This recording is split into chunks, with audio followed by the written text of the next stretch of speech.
Hi viewers, welcome to Andhra Prabha. నేను మీ ఉమా. ఎన్నో రోజుల నుంచి అడుగుతున్నాను, మన దువ్వాడు మాధురి గారు ఫైనల్ గా ఈ రోజు నాకు కలిసారు బిగ్ బాస్ తర్వాత. హాయ్ మ్యామ్, ఎలా ఉన్నారు?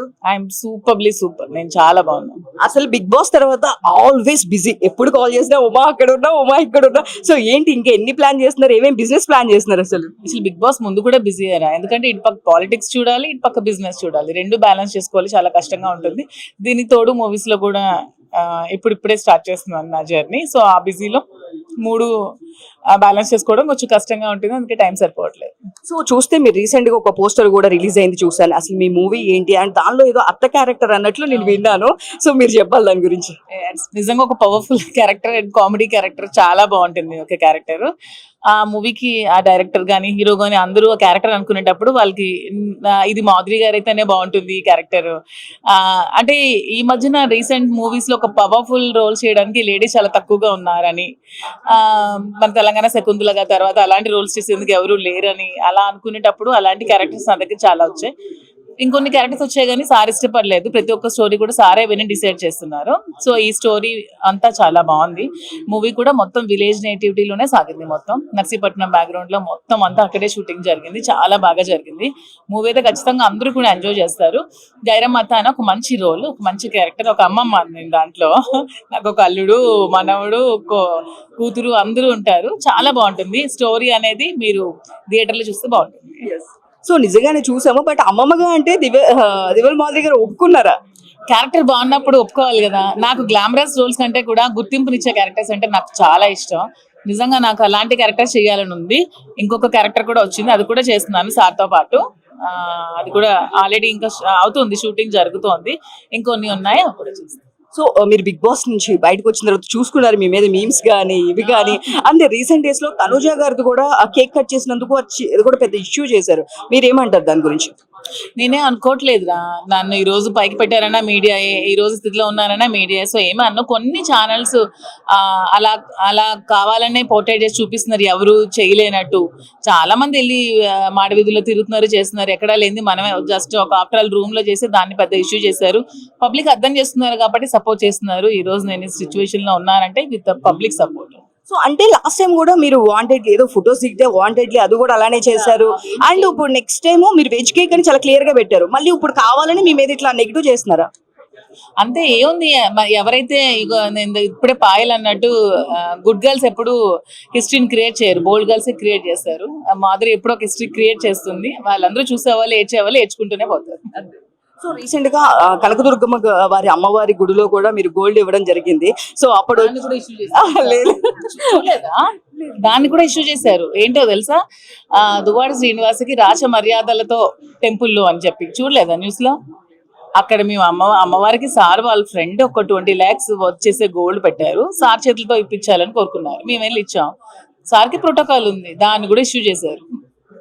సో అంటే మాకున్న వేరే మీమ్స్ కానీ ఇవి చూసి ఏంటంటే మాధురి గారు అబ్బాయి పుట్టబోతున్నాడు, అందుకే అమ్మవారికి బంగారం ఇచ్చారు అన్నారు. అలా ఏం లేదు. మాధురికి నిజంగా అబ్బాయి పుడితే మీడియా అందరికి పిలిచి మరి నాకు అబ్బాయి పుడుతున్నారని బేబీ షవర్ చేసి మరి చెప్తాను. ఏమి దాచుకోను.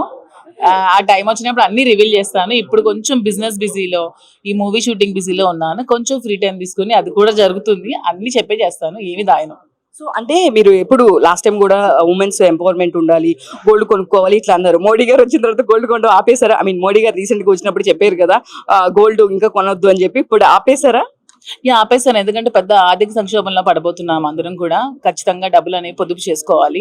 రోజు రోజుకి మన రూపాయి విలువ తగ్గిపోతూ వస్తుంది. చాలా దయనీయ స్థితికి మనం చేరిపోతున్నాము. నిత్యావసర సరుకులు అవన్నీ పెరిగిపోతున్నాయి. సో ఇవన్నీ మనం కావాలంటే ఖచ్చితంగా మనీ పొదుపు చేసుకోవాలి. మనీ వేస్ట్ చేయడం అనేది తగ్గించుకోవాలి. మా ఆయన కూడా రోజు నాకు మోడీ తర్వాత క్లాసెస్ పెడుతున్నారు, రోజుకో క్లాస్ చెప్తున్నారు. సో సేవ్ చేసుకోవాలి. నేను ఆ రోజు నుంచి గోల్డ్ కొనడం మానేశాను, ఉన్న వరకు పెట్టుకున్నాను అంతే.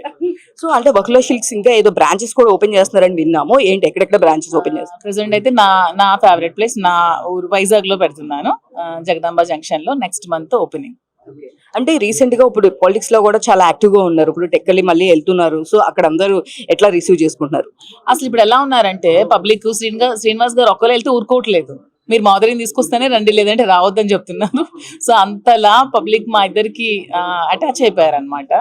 నేను ఒక్కదాని వెళ్ళినా కూడా ఒప్పుకోవట్లేదు, మీరు శ్రీనివాస్ గారితోనే రావాలి, మీరు మాధురితోనే రావాలి అని అంత విధంగా పబ్లిక్ కనెక్ట్ అయ్యి అసలు ఎంత ఆదరిస్తున్నారంటే, ఎక్కడికి వెళ్ళినా వేలాది మంది జనాలు ఎంత సపోర్ట్ చేస్తున్నారంటే, అసలు మా ఇంట్లో ఉంటున్నానా లేకపోతే బయట ఉంటున్నానా అన్నట్టు వాళ్ళు అసలు వాళ్ళ ఇంటి పిల్లలా రిసీవ్ చేసుకొని, అసలు నిజంగా రాజకీయంలో నేను ఇంతకు ముందు చూస్తున్న లైఫ్ ఒకటి, ఇప్పుడు చూస్తున్నది ఒకటి.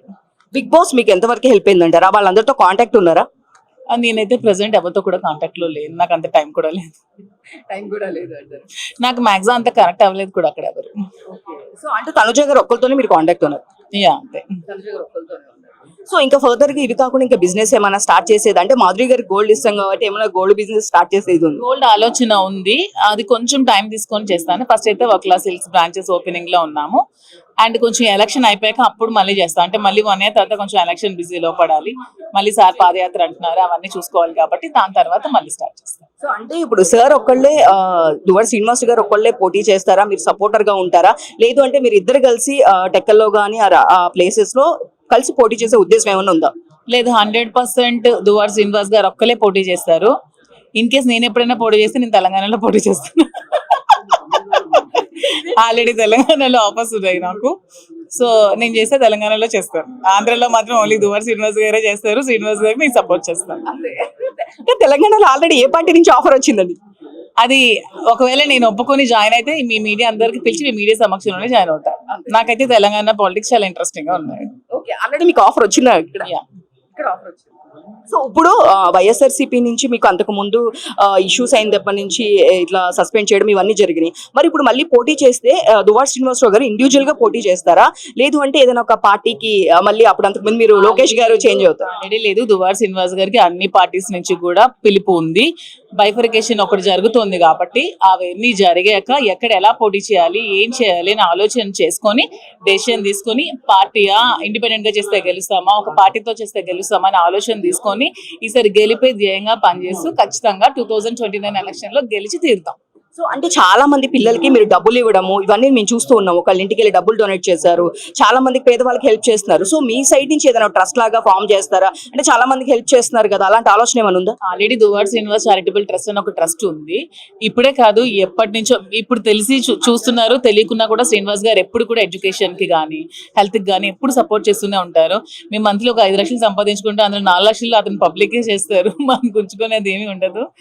పిల్లలు కూడా బాగా సపోర్టివ్, వాళ్ళు కూడా ఇలాంటి కార్యక్రమాలన్నీ ఇష్టం. సో మనకు కూడా మనకు తోచినంతలో, నేనేం పాలసీ అంటే దేవుడికి ఇప్పుడు మొన్న ఎవరో 20 lakhs గోల్డ్ ఇచ్చారు అది ఇది అన్నారు, అలా ఇచ్చే బదులు పేదలకి సహాయం చేస్తే మన వాళ్ళు 10 మంది బాగుంటారని నేను ఆలోచిస్తాను. లాస్ట్ గా మొన్న రీసెంట్ గా ఒక యాడ్ చూసాను, శారీది పెట్టేసి అమ్మాయి ఫస్ట్ పెళ్లి కూడా ఒప్పుకోలేదు, శారీ కట్టిన తర్వాత ఈ ప్లాన్ ఎవరిది మాధురి గారు? ఏదో కొంచెం ఓన్ గా, అంటే ప్రమోషన్ ఇంతవరకు వర్క్లైఫ్ సేల్స్ మొత్తం నేనే చేసుకున్నా, ఓన్ ప్రమోషన్ తో ఓన్ బ్రాండ్ అంబాసిడర్ గా చేసుకున్నాను. సో అలా కొంచెం నేను స్క్రిప్ట్ రెడీ చేసుకుంటే దాన్ని మా ఆయన డైరెక్ట్ చేస్తూ ఉంటారు, ఆ ఇద్దరం కలిపి అలా చేస్తాం.